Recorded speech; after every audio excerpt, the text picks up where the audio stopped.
नमस्कार दोस्तों। क्या 2024 में मोदी सत्ता की विदाई का वक्त करीब आ गया है? क्या इस बात का आभास आरएसएस को बड़े सलीके से हो गया, क्योंकि आरएसएस ने बहुत सारे सर्वे कराए और उन तमाम सर्वेज में तमाम बातें आई।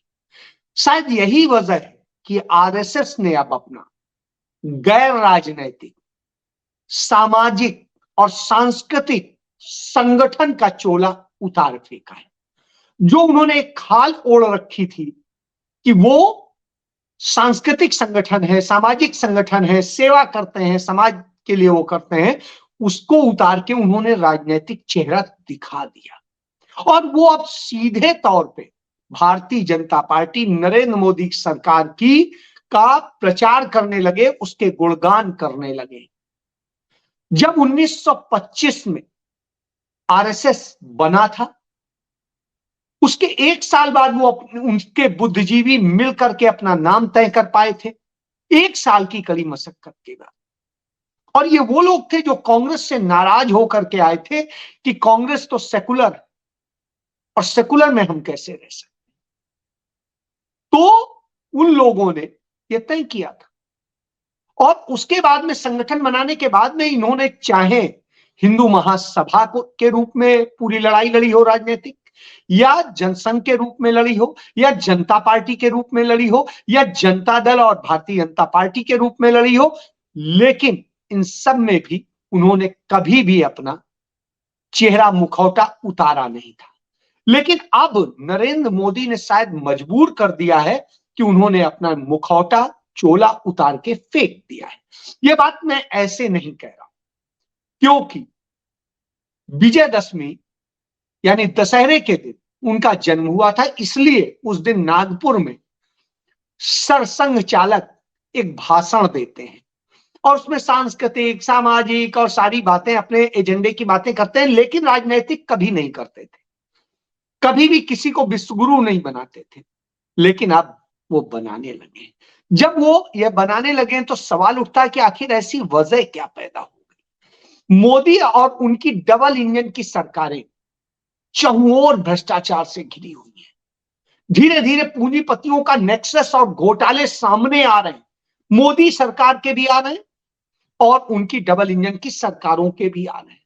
तमाम सारे जब ये घोटाले आते हैं, सब कुछ आते हैं, तो खुद नरेंद्र मोदी और उनकी पूरी भारतीय जनता पार्टी, जिन्हें सबसे महाभ्रष्ट बताती है, उन्हीं सबको जब वो भाजपा में आ जाते हैं या भाजपा के सहयोगी बन जाते हैं, तो साहब वो पाक साफ हो जाते हैं और सारे आरोप धुल जाते हैं, वो इतने साफ सुथरे हो जाते हैं। तो यह मौजूदा भारतीय जनता पार्टी आरएसएस का चेहरा। आज इस बात को करने के पहले मैं बात करूंगा, हमने देखा है लगातार कि किस तरीके से ईडी का, सीबीआई का, इनकम टैक्स का और सबका विरोधी दलों पर इस्तेमाल होता है, लेकिन जिस तरह से अब हो रहा है वह देख के लगता है ये डर का कारण। क्यों? क्योंकि जब कोई दल बड़ा मजबूत होने लगता है और लगता है कि भारतीय जनता पार्टी को हरा देगा, तो उस पर छापे पड़ने लगते हैं। आज भी ऐसा ही हुआ। राजस्थान में जब तक लग रहा था कि गहलोत इतने मजबूत नहीं है, तब तक कोई कार्रवाई नहीं। लेकिन जैसे ही लगा कि अब गहलोत भाजपा को हरा देंगे और भारतीय जनता पार्टी में आपस में इतनी मारकाट मची है कि वो भी इसका कारण बनेगी, तो ऐसी स्थिति में ईडी के छापे पड़ना शुरू हो गए और राजस्थान कांग्रेस के अध्यक्ष गोविंद सिंह डोटासरा के घर पर आज ईडी ने छापा मारा। क्यों मारा पता नहीं, वो मंत्री नहीं है, वो कुछ नहीं है, लेकिन उनके यहां छापा मारा। उसके अलावा एक निर्दलीय विधायक हैं ओम प्रकाश हुडला, उनको भारतीय जनता पार्टी बड़े लंबे समय से अपनी पार्टी में शामिल कराने की कोशिश कर रही थी। अंततः वो कांग्रेस में शामिल हो, भाजपा को धक्का लगा, मोदी को धक्का लगा और उनके यहां भी छापा पड़ गया। हालांकि अभी ईडी ने नहीं बताया क्यों छापा मारा, लेकिन भारतीय जनता पार्टी के एक सांसद हैं वो बता रहे हैं कि छापा इसलिए मारा गया है कि पेपर लीक का मामला है। यानी भाजपा के नेताओं को पहले ही पता होता है क्यों छापा मारा जा रहा है, क्या बनाया जाएगा, क्या बयानबाजी होगी और ये सब चीजें। तो चलिए, उनको बनाया, उनको टारगेट हो गए। अब उसके साथ साथ अशोक गहलोत के बेटे वैभव गहलोत के यहां भी ईडी ने एक समन भेज दिया और कहा हमारे यहां हाजिर होइए। क्यों बुलाया है? क्योंकि उनके एक दोस्त हैं जिनका ट्राइटेंट होटल ग्रुप है उनके पिता का, और उसमें पीछे अभी छापेमारी हुई थी। उस छापेमारी के बाद में इन्होंने कहा, ईडी ने, कि 1.25 करोड़ रुपए का कुछ गड़बड़ है। अब 1.25 करोड़ का फेरा का मामला बताते हैं। तो जब आप बताते हैं फॉरेन एक्सचेंज का, तो साहब होटल में विदेशी लोग ठहरते हैं और वो तमाम सारा पैसा एक्सचेंज कराते हैं, चीजें कराते हैं, इसमें कहीं कोई किसी से छिपा नहीं, ये लीगल। बहरहाल आपने उनके किया, जो भी किया अच्छा किया, उसमें तो कुछ नहीं आपने कार्रवाई कर पाए, कुछ नहीं मिला।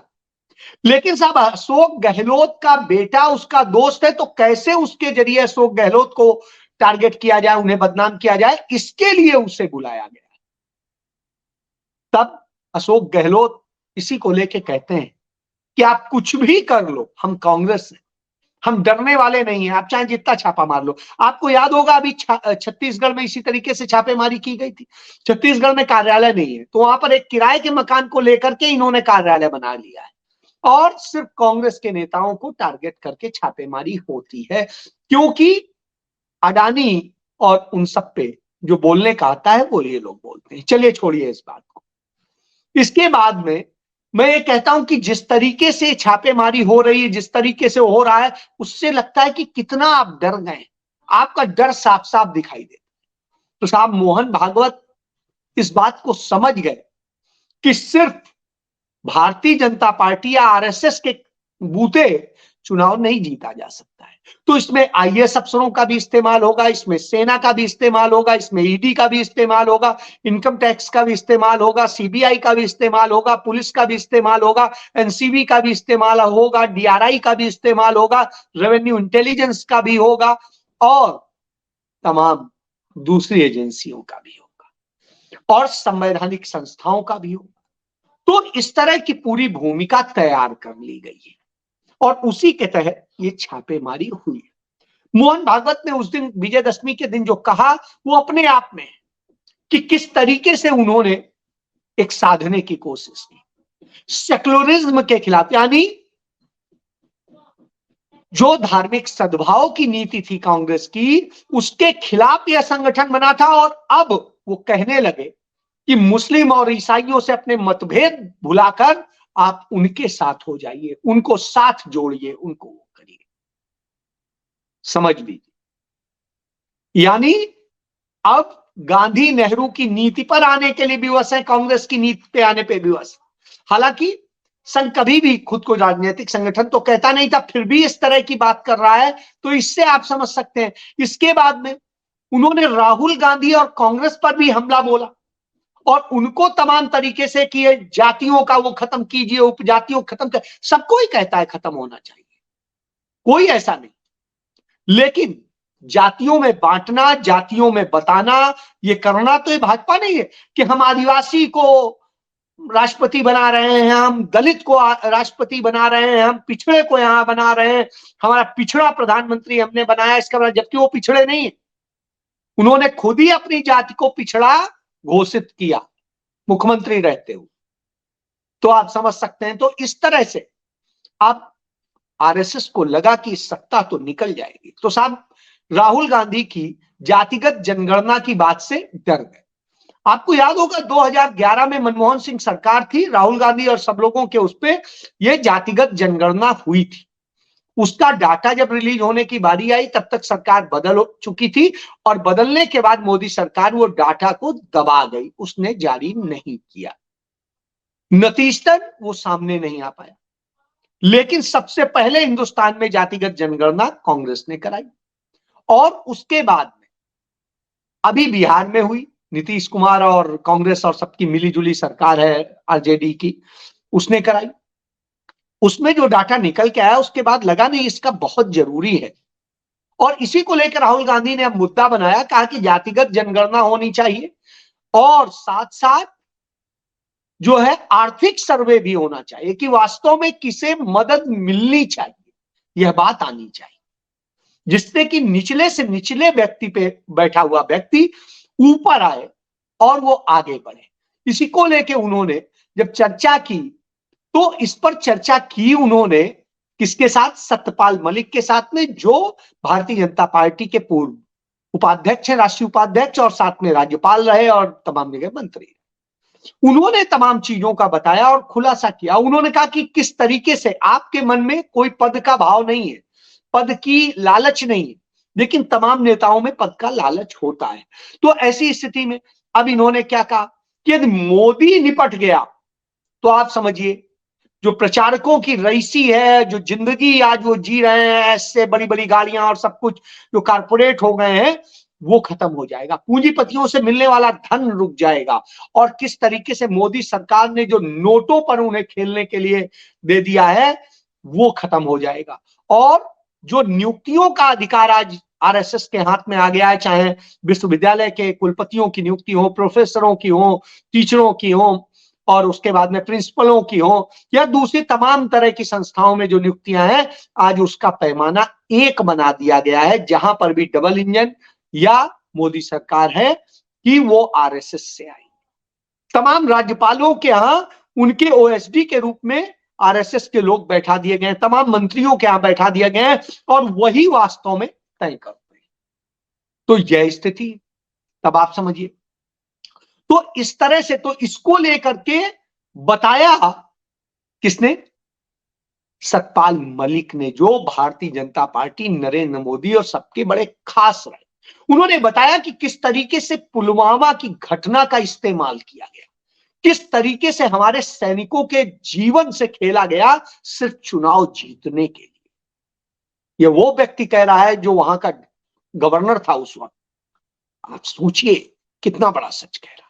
और किस तरीके से झूठ बोला गया था। उनसे कहा गया था राज्य ही रहेगा और उसको केंद्र शासित करके कैसे क्या खेल किया गया, सब कुछ सामने। तो मोहन भागवत जो बताते हैं वो तो ऐसे ही बताते हैं कि जैसे सब चंगासी वाली स्टाइल में, तो गुणगान करते हैं, विश्व गुरु बना देते हैं, G20 का जिक्र करते हैं, वो करते हैं समृद्ध और सशक्त भारत की बात करते हैं, आर्थिक रूप से समृद्धि यानी दुनिया की तीसरी अर्थव्यवस्था की तरफ बढ़ते भारत की बात करते हैं, वो कहते हैं डिजिटल इंडिया बना दिया, वो कहते हैं स्टार्टअप कर दिया। नौकरी कहीं नहीं है, नौकरियों के लिए जगह नहीं है। कहते हैं आप खुद नौकरी दीजिए, नौकरी देने वाले बनिए। साहब बनेगा तब ना जब उसको वो स्थितियां होंगी। तो नौकरी क्या देने वाला बनेगा? इस देश को बेरोजगारी में, भुखमरी में, सब में आपने ढकेल दिया। उपलब्धियां बताते हैं और श्रेय लेते हैं सब चीजों का। किसका? कि खिलाड़ी पदक लेके आ रहे हैं तो साहब मोदी जी की कृपा है। जो जिस तरीके से वैज्ञानिक वो तमाम वो कर रहे हैं, प्रयोग कर रहे हैं, चंद्रयान जा रहा है, ये जा रहा है, तो साहब मोदी जी की कृपा है। राम मंदिर बन रहा है तो मोदी जी की कृपा है। और विरोधी दलों को क्या कहते हैं? विरोधी दलों को देश बांटने वाला कहते हैं। क्यों? वो मुद्दा उठाते हैं, कहते हैं सब कुछ अच्छा चल रहा है, सारी जातियां सारे वो एक हो जा, एक हैं। तो साहब फिर मणिपुर में क्यों मार रहे हैं जाति और धर्म के नाम पे? क्यों ये हो रहा है? क्यों नूह में हिंसा कराई? क्यों ये सब कराया? लेकिन साहब अमृतकाल है तो अमृतकाल क्यों कहते हैं? अमृतकाल में चौतरफा पूरी प्रगति हो रही, विकास हो रहा है, सब अच्छा ही अच्छा है। और अकंट भ्रष्टाचार, बेतहाशा कर, जानलेवा बेरोजगारी, जातीय धार्मिक दंगे, आरएसएस वाद, पुलिस फायरिंग में मौतें, और ये सब क्या उपलब्धियां नहीं है मोदी सरकार की? इनकी बताइए। लेकिन सब चंगासी, तो कैसे बताएंगे? बताएंगे मोदी जी के बिना कुछ नहीं हो सकता। भारत का डंका बज रहा है, मोदी जी का डंका बज रहा है, विश्व गुरु बन गए हैं, यह बता रहे हैं। यह बता रहे हैं कि सभी का किस तरीके से। तो अब राहुल गांधी और उनकी नीतियों से इतना डरे कि जातिगत पे बहुत ज्यादा बात कर गए, धर्म पे। तो राहुल गांधी की जो मोहब्बत की दुकान है उसका असर देखने को मिल गया। तो इस तरह से तो एक तरफ तो ये डर है, दूसरी तरफ भाजपा क्या खेल कर रही है कि किस तरीके से तमाम जो क्षेत्रीय दल है वो नहीं चाहते हैं कि कांग्रेस मजबूत हो, क्योंकि कांग्रेस मजबूत होने से भाजपा तो खत्म होगी ही होगी, क्षेत्रीय दल भी कमजोर हो जाएंगे। इसलिए क्षेत्रीय दलों को भड़काया जा रहा है। उसका नतीजा आपने देखा भी, जब इंडिया गठबंधन हुआ था पूरा सार्वजनिक तौर पे छपा था कि यह सिर्फ राष्ट्रीय चुनाव के लिए है, लोकसभा चुनाव के लिए। लेकिन अखिलेश इसी पे शोर मचाने लग गए कि साहब जिसके, और उसके बाद उन्होंने तमाम कैंडिडेट उतार दिए मध्य प्रदेश में। उतार दीजिए, जेडीयू ने अपने कैंडिडेट उतार दिए, उतार दीजिए। आम आदमी पार्टी पहले ही उतार चुकी है। यदि समझौता हुआ होता तो आम आदमी पार्टी कैसे उतारती, वो भी तो उसी टीम का हिस्सा है, लेकिन उसने भी उतार दिए। चलिए, सबने उतार दिए, क्यों? सपा असल में उत्तर प्रदेश में बड़े भाई की भूमिका में, लेकिन वो डरती है कि छोटा भाई मजबूत हो गया तो बड़ा भाई कहीं कमजोर होगा। और आज उनके कारण जो उनको विपक्ष में भूमिका अदा करनी चाहिए थी, जो मुस्लिमों पे अत्याचार हुए, दलितों पे अत्याचार हुए, पिछड़ों पे अत्याचार हुए, तमाम सारी चीजें हुई, उन सब पे वो मौन साधे रहे। उनके पिता ने खुद 2019 में संसद में कहा था, हम चाहते हैं कि आप दोबारा प्रधानमंत्री बन के आए नरेंद्र मोदी के लिए। और उसके बाद में जिस तरह की भूमिका अदा की थी सपा ने, उससे वो संदिग्ध स्थितियों में थी। बहरहाल वो सत्ता में आए, दोबारा आ गए, और उसके बाद भी उन्होंने क्या किया, सब पर ईडी के छापे पड़ाए, लेकिन समाजवादी पार्टी के अध्यक्ष या उनके परिवार पर कोई छापा आज तक नहीं पड़ा। इससे आप समझ सकते हैं, जबकि आय से अधिक संपत्ति का मामला उन्हीं का था, सुप्रीम कोर्ट में था, और सुप्रीम कोर्ट में सीबीआई ने एफिडेविट दे करके ये वापस लिया मोदी सरकार की कृपा से 2019 के चुनाव के जस्ट पहले, जिससे कि वोट में मदद मिले। ये आप जान लीजिए। तो यह स्थिति है। चलिए, तो ये नहीं चाहते, इसलिए वो लड़ने जा रहे हैं। अब इतिहास क्या है देखिए, नीतीश कुमार भाजपा के अटूट सहयोगी रहे हैं, ममता बनर्जी उसकी अटूट सहयोगी रही हैं, वो भी उसमें मंत्री रही हैं, और उसके बाद में शिवसेना रही है, अकाली दल रही। लेकिन अकाली दल आज खत्म सी हो गई है, उसकी अपनी हैसियत बड़ी बुरी हो गई है। इसके बाद में शिवसेना को जिस तरह से नरेंद्र मोदी ने तोड़ा और जिस तरीके से उद्धव ठाकरे और उनके परिवार पे हमला किया, उसके बाद में उद्धव ठाकरे ने उनसे दूरी बना ली और वो उनके साथ जाने वाले नहीं। वो जाने वाले नहीं, उन्हें कांग्रेस और एनसीपी का जो साथ मिला, उसके बाद में उन्होंने लिबरल हिंदुत्व की बात की, जिसमें सबको समाहित किया जाता है, तो उसने चेहरा जो बदला, उसके कारण उसकी स्वीकार्यता बढ़ गई और उनके प्रति लोगों की सिंपैथी भी। कांग्रेस और एनसीपी भी वहां है, तो एनसीपी को भी तोड़ दिया। हालांकि शरद पवार कभी बीजेपी के साथ नहीं रहे, लेकिन वो कारपोरेट के साथ रहे, तो कारपोरेट वाले उनके जो रिलेशन है उसका बहरहाल टूटने के बाद भी वो फायदे में है। उनके भतीजे जो फंसे हुए थे वो डिप्टी सीएम हो गए और केस आप जानते हैं खत्म हो जाते हैं। तो उस तरह के पाक साफ हो गए, मोदी जी ने पाक साफ कर दिया। इसके बाद में वो लगातार ढुलमुल रवैया रहता है, तो आप उससे थोड़ा सा संदिग्ध रहता है उनका कैरेक्टर। लेकिन बाकी ठीक है। कांग्रेस की सदैव से लड़ाई भाजपा आरएसएस से रही है और वो आज तक कभी उनके साथ नहीं आई। लेकिन बाकी ये सब आए, चाहे सपा हो चाहे और दूसरे हो, सब ये रहे हैं कि जनता पार्टी के रूप में हो चाहे जनता दल के रूप में हो, सब के रूप में ये लोग भाजपा के साथ रहे।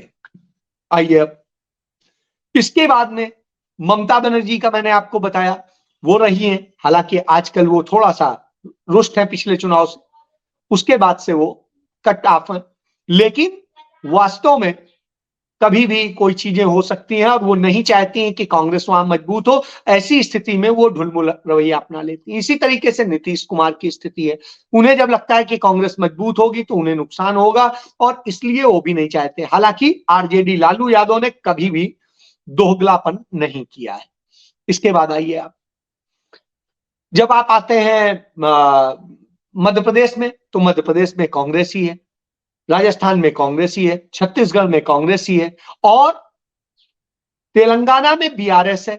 बीआरएस से लड़ाई हो रही, बीआरएस भाजपा के साथ मिली हुई है और साथ में वो सपा से भी मिली हुई है और आम आदमी पार्टी से भी मिली हुई है। इसीलिए आम आदमी पार्टी और सपा वहां पर कोई बात नहीं करते हैं और कहते हैं हम उनके साथ हैं।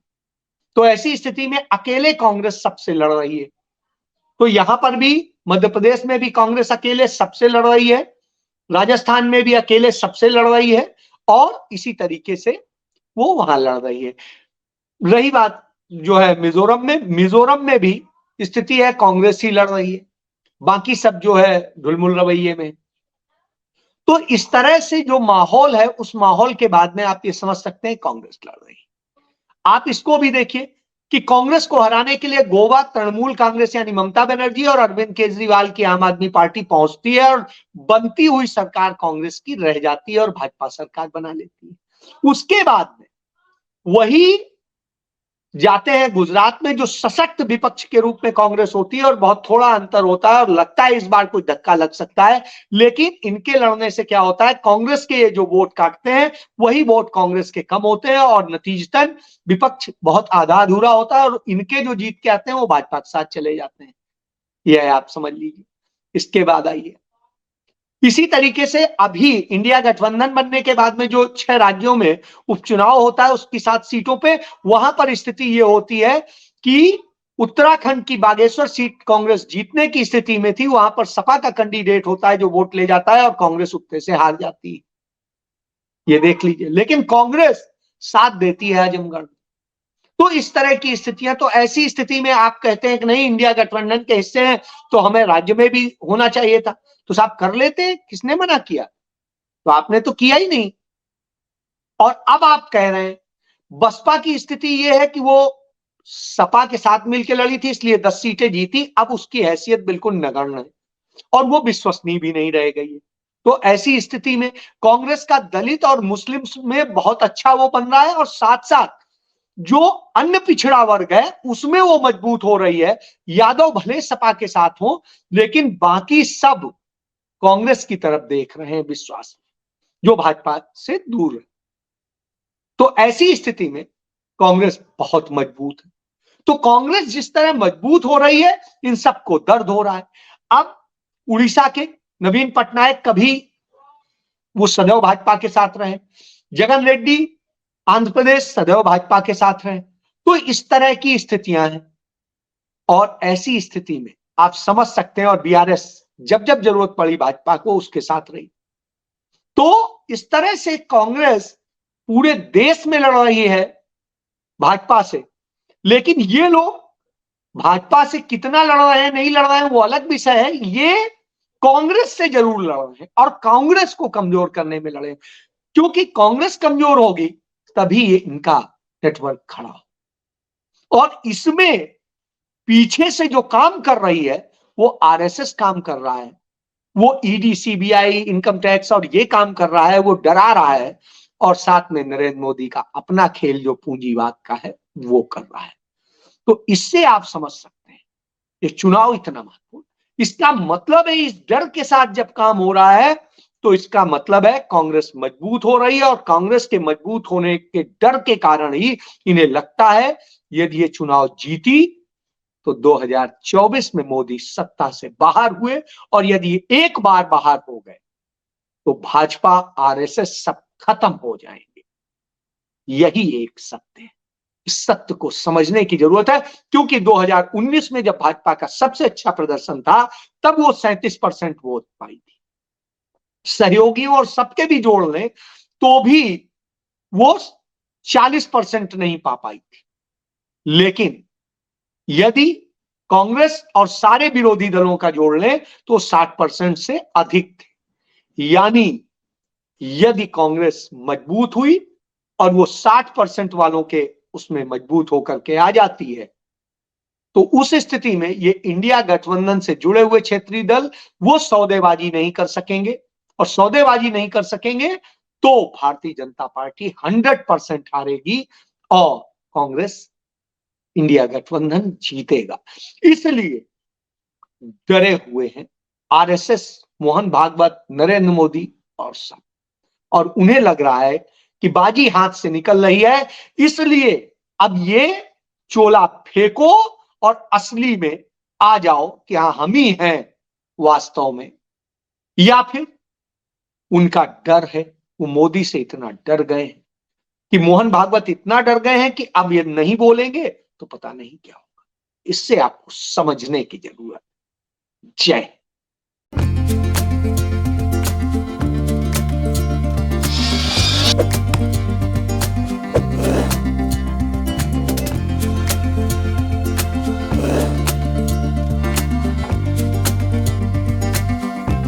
है।